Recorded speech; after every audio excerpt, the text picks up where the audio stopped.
Hello，大家好，我係 Nicholas，歡迎嚟到我嘅 channel 啦，一個愛自己嘅 channel，一個學識轉化嘅 channel。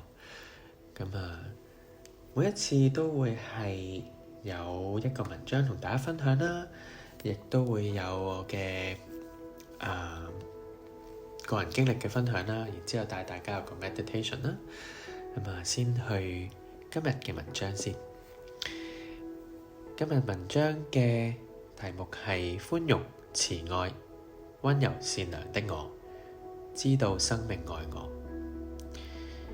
寬恕讓我明白，儘管我迫切地希望改寫往事，但現在一切都過去了。路易斯說：寬恕讓我能夠從過往中學習、療癒、成長，並對現在的生活負責。真正能夠改變生命的，不是過去發生過什麼，而是現在你如何對待過去。當下這一刻才是你可以使力之處。路易斯說：你只能在當下這一刻創造。當你學會寬恕，你就能改變自己與過去的關係，從而改變你與現在及未來的關係。奇蹟課程說，寬恕就在當下，在這一刻我們放下過去，在這一刻我們無所畏懼，在這一刻沒有了罪疚感，在這一刻可以撇除往事的意義。就在當下這一刻，一個新的未來誕生了。懂得寬恕，我們就能記起一個最基本的真相：我是討人喜歡的。懂得寬恕，我們允許生命愛我們。懂得寬恕，我們可以愛我們生命中的所有人。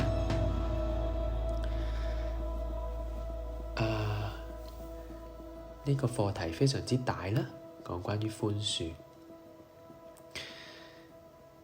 由細到大，好多事情嘅發生，其實無論係中學階段，甚至細個小朋友嘅階段，如果你仲好深刻某一啲事，某一啲你會動怒啦，觸動到你會動怒嘅事，其實嗰啲事都係仲未能夠放下啦，或者可能學習緊放下嘅過程啦。我相信我會有啦，聽緊呢個 channel 嘅你，聽緊呢個分享嘅你都應該會有記起一啲人，記起一啲事。過往可能喺原生家庭啦，哪怕係好細嘅一件事，可能係畀屋企人冤枉，明明你冇咁做，但係屋企人冇問過你原因，就懲罰咗你，甚至打咗你，你覺得好受委屈。我哋嘅內在小孩都係喺呢個過程入邊變成一個好恐懼嘅小孩，所以呢啲事情會記喺我哋嘅心入邊，令到我哋未能夠放下，未能夠寬恕，令到我哋有一部分嘅我哋停留咗喺過去。所以今日篇文章其實喺度提醒緊，我哋要學習返嚟現在，我哋要學習返嚟當下。寬恕就在當下嘅意思就係，其實我哋改變唔到過去，過去嘅我哋已經係過去咗，我哋喺呢刻，我哋存活喺呢刻，我哋能夠做到嘅就係去喐依家嘅自己。喺唔同嘅分享都有講過中學嘅時候曾經被欺凌，曾經有段時間我都同自己講，如果假以時日喺街度見翻曾經欺凌我嘅人，我會點樣做？我嗰陣時講緊可能佢初中嘅時候對我即係喐手喐腳啦。大學時候或者係啱啱出嚟做嘅時候，我都會諗如果有一日喺街度見到佢，我會點呢？有幻想過無數次，鬧佢啦，可能係啤住佢啦，可能係鄙視佢啦，諸如此類。直至到幾年前有一次喺街度，我都唔肯定嗰個係咪佢，望到應該有啲似，佢同我有一個眼神嘅接觸嘅，所以我估應該係佢。佢認得我，我認得佢。從佢嘅眼神，我係見到佢係驚，佢係歉疚，佢係好想逃避開我嘅眼神。嗰刻，當然我都反應唔切啦，即係喺個街度迎面咁樣，都冇任何嘅思考，究竟嗰刻我嘅回應會係啲乜嘢？但係我都清楚自己嗰刻其實我冇仇視佢啦，我唔係啤住佢，唔係鄙視佢，亦都冇開口講嘅任何嘢啦。當然係我用返一個少少疑惑，應該係有啲疑惑，但係一啲奇怪啦，同埋好同情，原來你仲記得呢啲事，然之後你有個愧疚嘅一個感覺啦。原來我不經不覺我已經放下咗呢件事，呢啲事情。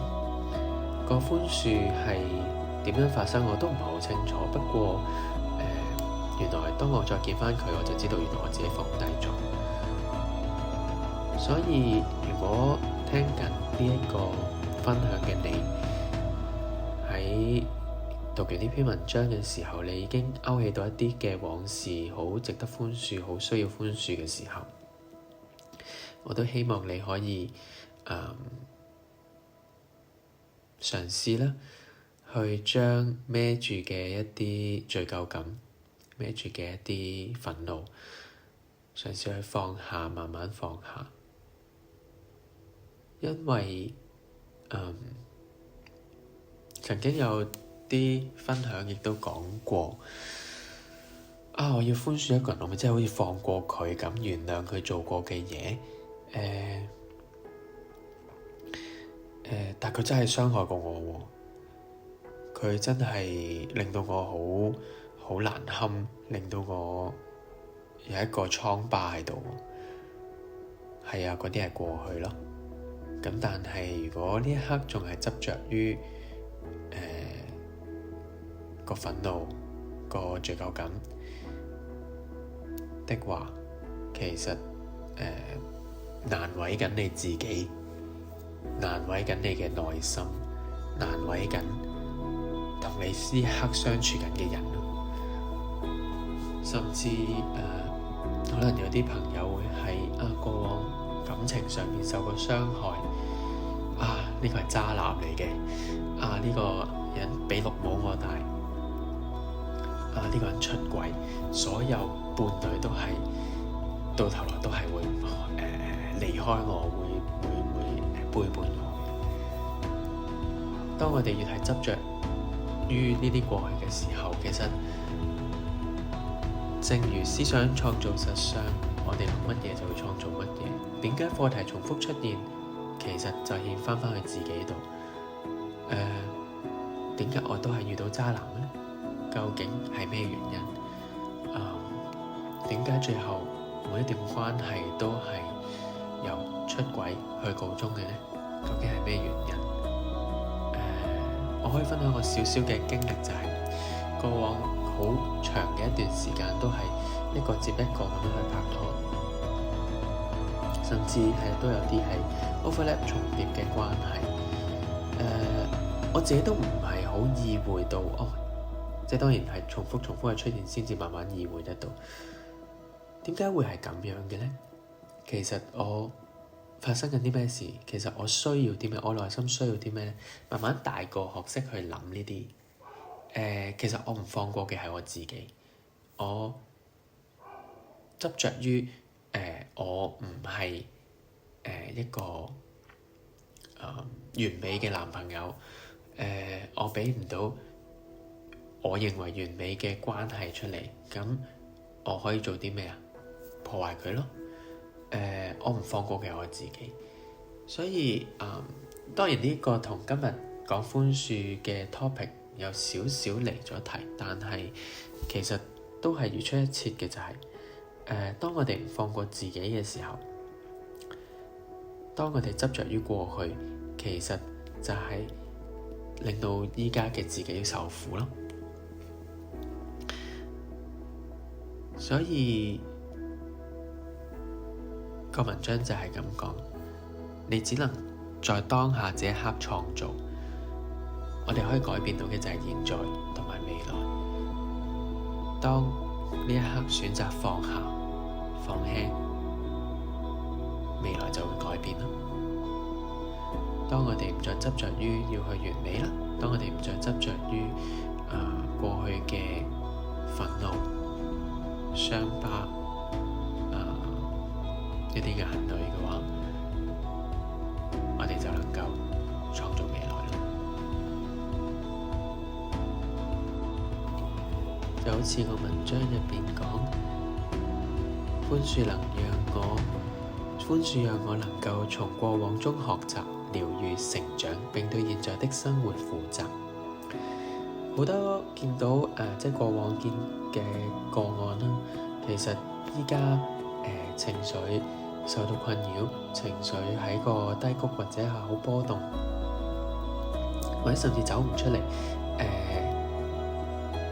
覺得依家嘅生活好乏味，好痛，正正就係佢活咗喺過去，佢唔能夠喺個過去入邊學習、療愈同埋成長。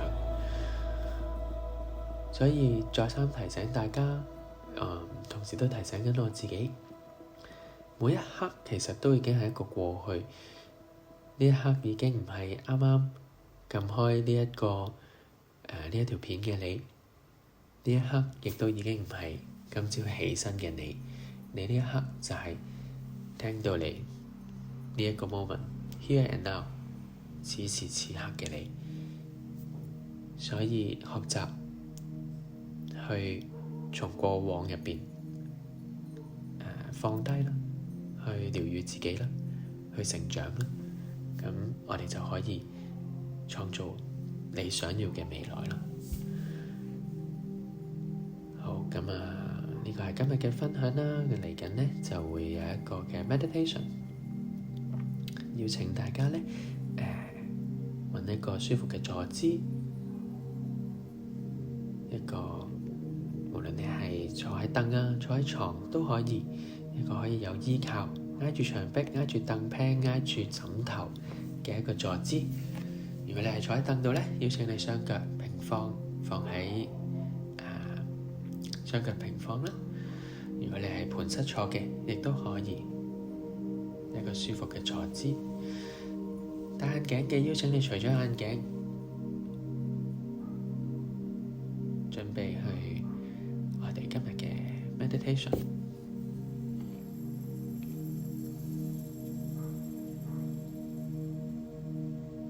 呢個係一個學習放輕嘅一個 meditation。邀請每一位專注喺你嘅呼吸，專注喺每一個一吸一呼，留意到你吸氣嘅時候，胸口同肚皮向上升；呼氣嘅時候，膊頭向下降。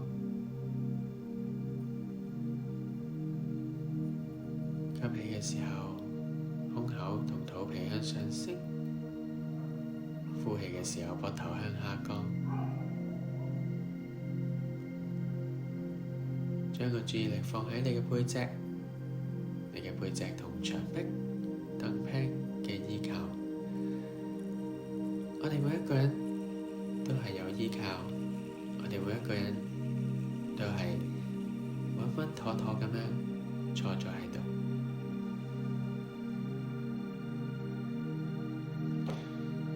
想像你嘅呼吸會帶動你嘅內心，你嘅呼吸會帶動你嘅意識。每一個呼吸，你會越嚟越貼近地下。每一個呼吸，你就好似慢慢整個人瞓咗喺度咁樣。想像你整個人好似瞓咗喺度咁樣。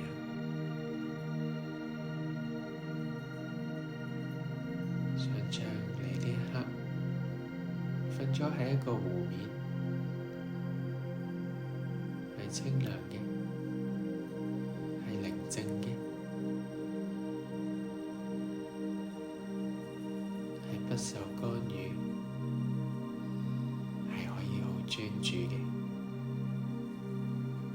想像你瞓咗喺呢個湖面嗰度，整個人都係好放輕，好放鬆，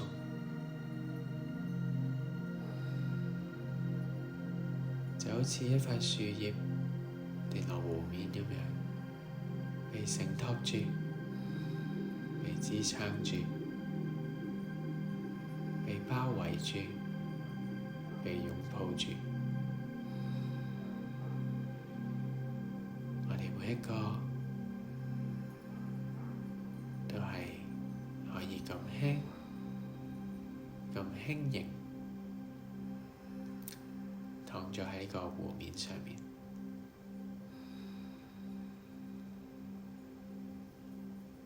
我哋每呼出一啖氣，我哋會更加輕。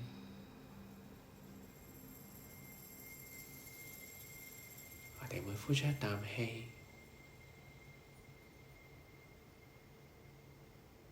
所有唔再屬於我哋嘅情緒、過去一啲嬲怒、一啲眼淚、一啲傷痕，伴隨住我哋每一個嘅呼氣離開我哋嘅身體。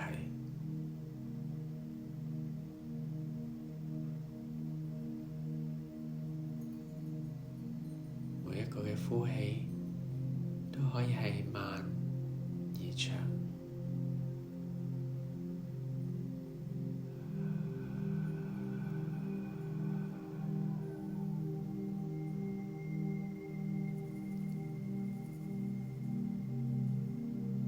容許自己有3個深而長嘅呼氣。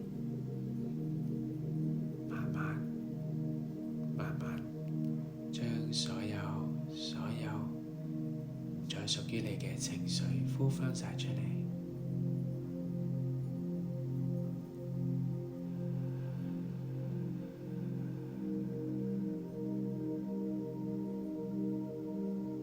每呼出一啖氣，我哋都會變得更加輕盈。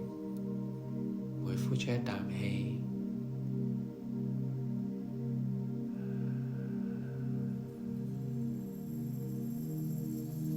都有更加多嘅空間去迎接、去創造我哋嘅現在同未來。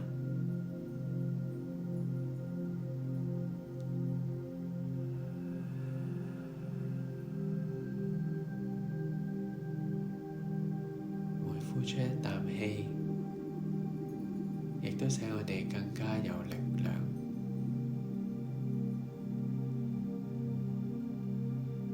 更加有力量去同自己連結，更加有力量去寬恕過去嘅自己、過去嘅人、事、物。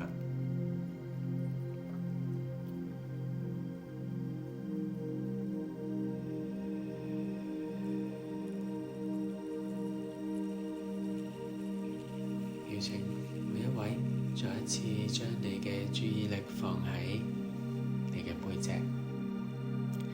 感覺到被凳平牆壁所依靠、所支撐。再一次將個注意力放喺呼吸，留意住每一個嘅一吸一呼，留意住每一個嘅一吸一呼。邀請每一位喺兩個嘅深呼吸之後，慢慢返嚟呢一個空間。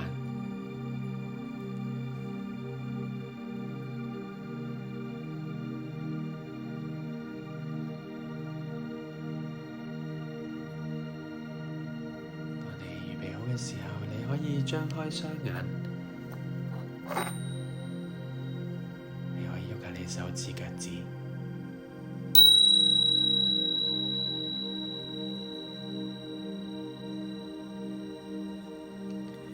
好，感謝每一位。